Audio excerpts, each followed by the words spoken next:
ஓம் ஸ்ரீ குருப்யோ நமக. வக்ரதுண்ட மகாக்காய சூரியகோடி சமப்பிரப நிர்விக்னம் குருமே தேவ சர்வகாரி சர்வதா. மீனாட்சி சுந்தரேஸ்வரர் துணையோடும் நவகிரகங்களின் நல்லாசியோடும் வள்ளி தேவசனா சமேத எம்பெருமான் முருகப்பெருமானின் துணையோடும் இந்த பதிவினை நாங்கள் ஆரம்பிக்கின்றோம். இந்த அருமையான பதிவு உங்களுக்கு கண்டிப்பாக மிக அருமைன்னு தான் சொல்லணும். ஏன் அப்படின்னா, உத்தராயண புண்ணிய காலம் 6 மாதங்கள். எப்போவுமே இந்த உத்தராயணம் அப்படிங்கிறது என்னென்னா, தேவர்களுக்கு பகல் பொழுதுன்னு அர்த்தம். தக்ஷாயண புண்ணிய காலம் தேவர்களுக்கு இரவு பொழுது. அந்த வகையில் இந்த உத்தராயண புண்ணிய காலம் இந்த 6 மாதம் அப்படிங்கும்போது, இந்த தை மாதம், அதாவது மகர ராசியில் இந்த சூரிய பகவான் நுழையும் போதே உத்தராயணம் ஆரம்பிச்சுடுறது. நம்ம நாட்டில் பார்த்தீங்கன்னா தைப்பொங்கல் ரொம்ப விசேஷம். பொங்கல் இந்த தை மாதம் 1னாலே டக்குன்னு பொங்கல் தான் நமக்கு ஞாபகம் வரும். அடுத்தபடியாக மாட்டுப்பொங்கல், அதுக்கு அடுத்தபடியாக உழவர் திருநாள். தை பிறந்தால் வழி பிறக்கும், தங்கமே தங்கம் பாட்டு கேள்விப்பட்டிருக்கீங்க. இந்த தை பிறந்தால் வழி பிறக்கும் அப்படின்னா 2 விதமான வழி இருக்குது. என்னென்னா, திருமணம் ஆகாத குழந்தைகளுக்கு திருமண யோகம் உண்டாயிடும். ஏன்னா மார்கழி மாதம் திருமணம் பண்ண மாட்டேன். அதனால் தை மாதம் தை பிறந்தால் வழி பிறக்கும். 2வது, நெற்கதிர்கள் ஆடி மாதத்துலேருந்து எல்லாம் விளைச்சி பெரிய லெவலில் இருக்கும். இந்த பாதை இருக்குது பார்த்தீங்களா, வரப்புன்னு சொல்லுவாங்க கிராமத்தில். அந்த வரப்பு மறைஞ்சிருக்கும். அது அந்த வேலை செய்கிறவாளுக்கு தான் கரெக்டாக தெரியும். அழகாக விளக்கிட்டு போவாங்க அந்த வரப்பில். அந்த தை மாதம் பார்த்தீங்கன்னா, இந்த மார்கழி மாதம் கடைசியிலேயே சூட்டடி அடித்து அந்த இதெல்லாம் அறுவடை பண்ணி எல்லாம் பண்ணினா பளிச்சுன்னு இருக்கும் அந்த வரப்பு. அப்போ அந்த வழி பிறக்கிறது அப்படின்னு சொல்லுவாங்க. அந்த தை பிறந்தால் வழி பிறக்கும். அந்த தை வந்தோடனே உத்தராயணம் ஆரம்பிச்சுடுறது. இந்த உத்தராயணம்ங்கிறது ரொம்ப விசேஷம். ஏன்னா தேவர்கள் எல்லாருமே பகல் பொழுது அப்படிங்கிறனால கண்டிப்பாக பகல் பொழுதில் எல்லாருமே முழிச்சுட்டு இருப்போம். வயசானவர்கள் தான் தூங்குவாங்க. இந்த உத்தராயண புண்ணிய காலத்தில் தேவர்கள் விழித்திருக்கும் காலம் அப்படிங்கிறனால இந்த காலத்தில் நம்ம நல்லதெல்லாம் பண்ண அதுக்கு உண்டான ஒரு ரெமெடி நமக்கு கண்டிப்பாக கிடைக்கும். எல்லா விஷயத்துலையும் ஒரு நல்லது நடக்கும். அடுத்தபடி அந்த சூரிய பகவான் இது வரைக்கும் தெற்குன்னு அங்கே பயணம் பண்ணிட்டு இருந்திருக்க, தெற்கு திசையை பார்த்து.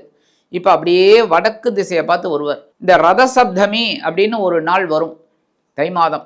இந்த ரதசப்தமியில் சூரிய பகவானோட அந்த ரதம், தேர் சொல்லுவாங்க பாருங்க, அது அப்படியே வடக்கு நோக்கி நகரும். நீங்கள் தாராளமாக பார்க்கலாம். இந்த ரதசப்தமி அன்னைக்கு உங்களுக்கு நான் சொல்கிறேன், அது நீங்கள் பாருங்கள். அன்றைக்கி கண்டிப்பாக சூரியனோட நிலை மாறும். எப்படின்னா, இது வரைக்கும் தெற்க இந்த சூரிய பகவான் அப்படியே வடக்கு திசையை நோக்கி நகர்வார். அப்போ தேவர்களோட சாம்ராஜ்யம் அதிகமாகுது. அதேமாதிரி இந்த உத்தராயண புண்ணிய காலத்தில் பார்த்தீங்கன்னா கடவுளர்களின் திருமணம் நடக்க ஆரம்பிக்கும். இந்த பங்குனி மாதம் பார்த்திங்கன்னா முருகப்பெருமான் திருமணம், சிவபெருமான் திருமணம், சாஸ்தா திருமணம், இப்படி ஏகப்பட்ட திருமணங்கள் நடைபெறக்கூடிய ஒரு காலகட்டம். அதேமாதிரி இந்த சித்திரை மாதம் வரும்போது பாருங்க, மீனாட்சி சுந்தரேஸ்வரர் திருக்கல்யாணம் வெகு விமர்சையாக மதுரையில் நடக்கும். இந்த உத்தராயண புண்ணிய காலத்தில் இன்னொரு பெரிய பாக்கியம் நமக்கு கிடைச்சிருக்கு. அப்படின்னா என்னென்னா, விஷ்ணு சகஸ்ரநாமம் அப்போ தான் அரங்கேறியது இந்த உத்தராயண புண்ணிய காலத்தில் தான். ஏன்னா இந்த மகாபாரத யுத்தத்தில் பீஷ்மர் அடிபட்டு கிடக்கார், அந்த அம்பு படுக்கையில் படுத்துட்டு இருக்கார். ஏன்னா அந்த ரத்தமெல்லாம் குருதியெல்லாம் வழிஞ்சு அப்படியே இந்த பூமியில் போகணும், அப்போ தான் என்னோட பாவங்கள் நிவர்த்தி ஆகும் அப்படின்னு சொல்லி அவர் அவரே விரும்பி அந்த தண்டனையை ஏற்றுக்கிறார். பீஷ்மர் பிதாமகர், பீஷ்மாச்சாரியார்னு சொல்கிறது. அந்த பிதாமகரே அந்த தண்டனையை அனுபவிக்கிறார். அவருக்கு கேட்குறார், எனக்கு உன்னோட திவ்ய தரிசனம் கிடைக்கணும் கிருஷ்ணா அப்படிங்கிறார். அப்போ கிருஷ்ணர் அப்போ சொல்கிறார், ஒன்றும் இல்லை, இப்போ விஷ்ணு சஹஸ்ரநாமம் அரங்கேற போகிறது, அந்த விஷ்ணு சஹஸ்ரநாமத்தை நீ காதார கேளு, அதுக்கப்புறம் உனக்கு மோட்சம்தான் அப்படிங்கிறார். உடனே வியாச பகவான் சொல்ல அந்த விஷ்ணு சஹஸ்ரநாமம் அரங்கேறது ரொம்ப அற்புதம். இந்த விஷ்ணு சஹஸ்ரநாமம் அவ்வளவு விசேஷம். அது எல்லாரும் சொல்ல ரொம்ப ரொம்ப நல்லது, பாக்கியங்கள் கிடைக்கும். நல்லபடியான அந்த பகவான் கிருஷ்ணனோட, அதாவது பெருமாளோட அனுகிரகம் கண்டிப்பாக நமக்கு கிடைக்கும். ஆக அந்த உத்தராயண புண்ணிய காலத்தில் தான் இந்த இது நடந்தது, விஷ்ணு சஹஸ்ரநாமம். அடுத்தபடியாக இந்த தை அமாவாசை ரொம்ப விசேஷம். அதாவது எந்த அமாவாசையிலையும் பித்ரு தர்ப்பணம் பண்ணலை அப்படின்னா ஒரு 3 அமாவாசை ரொம்ப ரொம்ப விசேஷம். என்னென்னா, தை அமாவாசை, ஆடி அமாவாசை, மகாலய அமாவாசை. மகாலயங்கிறது வெறுசு.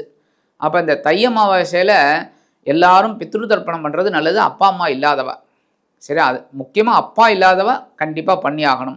அடுத்தபடியாக வர்றது சிவராத்திரி. எப்போவுமே பாருங்கள், பெருமாளுக்கு உகந்தது வைகுண்ட ஏகாதசி தட்சிணாயன புண்ணியாலத்தில் வரும்.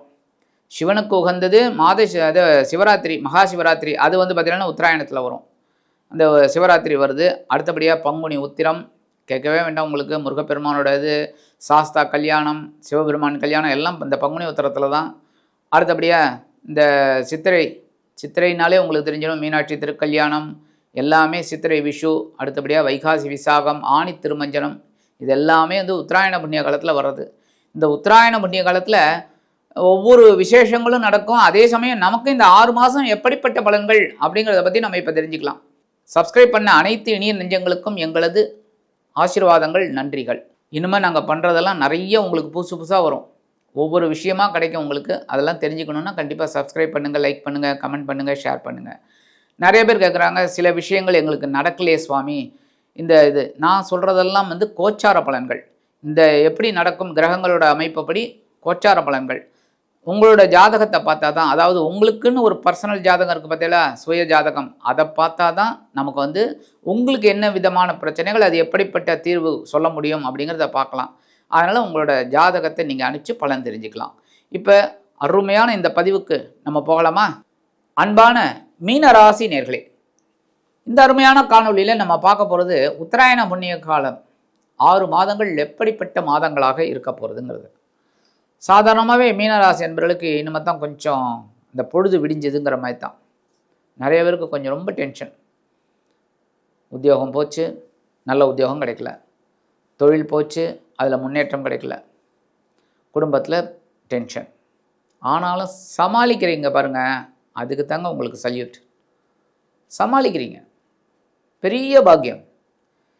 பிரச்சனைகளை கொண்டு ஒதுங்காத நபர்கள் அப்படின்னா இந்த மீனராசி என்பவர்கள். பிரச்சனையை பார்த்து பயந்து போகிறவங்க நிறைய பேர். ஆனால் அந்த பயப்படாமல் அதை சந்திக்கிறீங்க பாருங்க, அதாங்க பெரிய பாக்கியம். அந்த வகையில் உங்களுக்கு இந்த உத்தராயண புண்ணிய காலம் அப்படிங்கும்போது பார்த்தீங்கன்னா, தை மாதம், தை பிறந்தால் வழி பிறக்கும், அற்புதமான ஒரு வசனம் உங்களுக்கு ஒர்க் அவுட் ஆகும். ரொம்ப அற்புதம். ஏன்னா இந்த மகர ராசி உங்களுக்கு லாபஸ்தானம், 11ஆம் இடம். 11ஆம் இடத்துல சூரிய பகவான் இருந்தாலே அற்புதம். போங்க சார். ஆனால் நீங்கள் சொல்லலாம், சார் ஒன்றுமே நடக்கலையே சார். அது உங்கள் சுய ஜாதகத்தை பார்க்கணும் எப்போவுமே. அதான் சொல்லுவேன், இன்ட்ரோவில் கூட சொல்லியிருக்கேன் பாருங்கள், உங்களோட சுய ஜாதகம் பார்க்கணும். மற்றபடி சில இடங்களில் வரும்போது சில பேருக்கு நன்மைகள் நடந்திருக்கு. ஏன்னா கிரகங்களோட அமைப்பு அப்படி தான். அதுக்காக தான் பகவான் வந்து ஒரு கிரகத்தை வடிக்கல. ஒரு கிரகம் வச்சுருந்தா வச்சுக்கோங்க. இப்போ குரு இருக்கார் 1 வருட காலம். சாதாரணமாகவே ஒரு இடத்துல இருக்கார் அப்படின்னா நமக்கு டென்ஷன் தான். அப்படின்னா அந்த 1 வருஷம் டென்ஷன் தான். சரி, சனீஸ்வர பகவான் இருக்கார், ஆயுள்காரகன், அவர் மட்டும்தான் இருக்காருன்னு வச்சுக்கோங்க. அவர் உங்களுக்கு 7.5 வந்தால் 7.5 வருஷம் போச்சு, மூட்டை கட்டிட்டு போக வேண்டியதுதான். அதுக்காக தான் மற்ற கிரகங்களை வைக்கிறது. சூரியன், சுக்கிரன், செவ்வாய், சந்திரன் அப்படின்னு மாற்றி 7 9 கிரகங்கள்.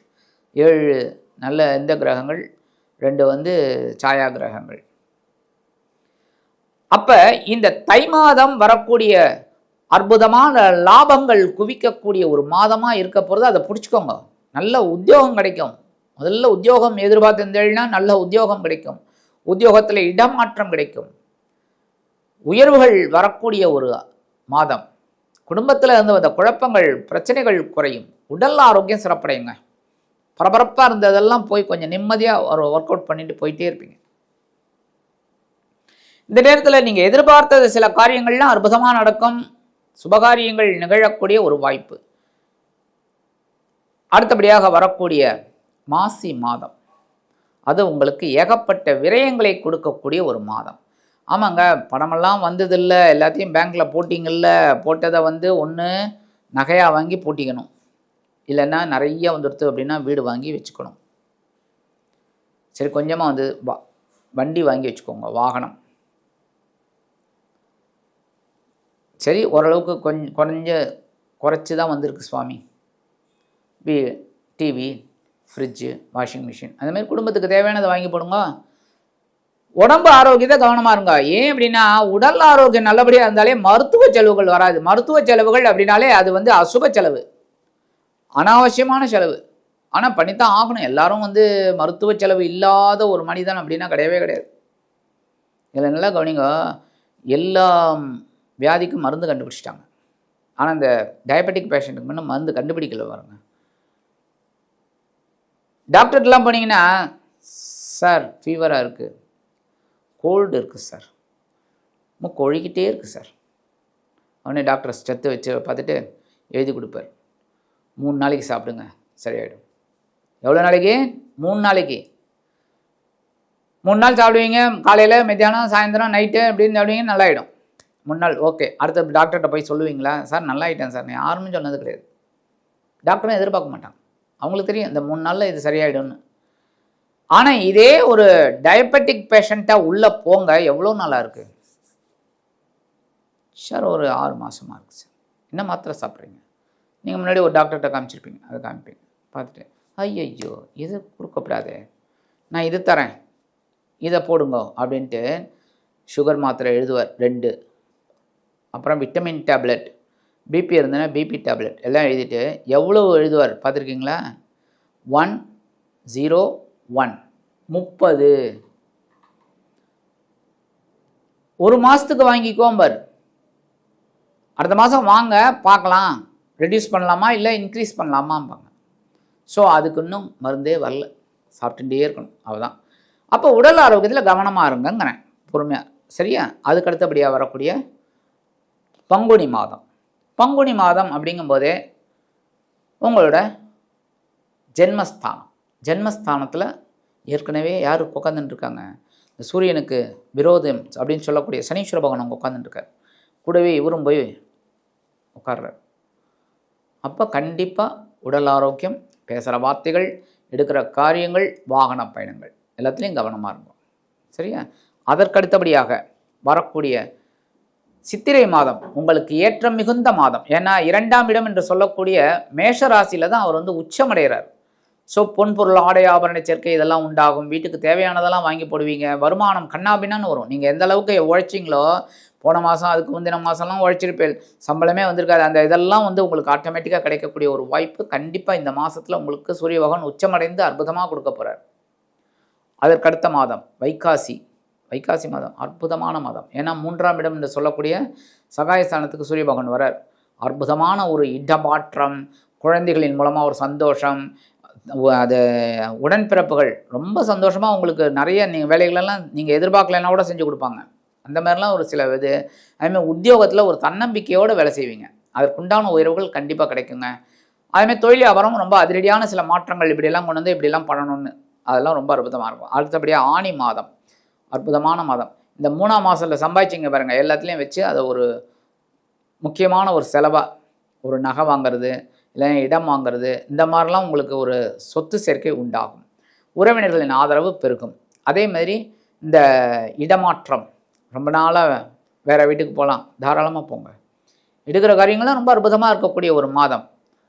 சரி, இந்த உத்தராயண புண்ணிய காலத்தில் 6 மாதமும் சிறப்பாக இருக்கணும் அப்படின்னா ஒரே ஒரு தடவை திருப்பதி போயிட்டு வந்துடுங்க. திருப்பதி போயிட்டு வந்துட்டிங்கனாலே ரொம்ப அற்புதமான ஒரு மாற்றம் உங்களுக்கு கண்டிப்பாக கிடைக்கும். ஏன்னா உங்களுக்கு வந்து பஞ்சமாதிபதி சந்திர பகவான். ஸோ உங்களோட பூர்வ புண்ணியஸ்தானாதிபதி அப்படிங்கிறதுனால திருப்பதி போயிட்டு வந்தாலே உங்களுக்கு அற்புதமான ஒரு திருப்பங்கள் கண்டிப்பாக கிடைக்கும்.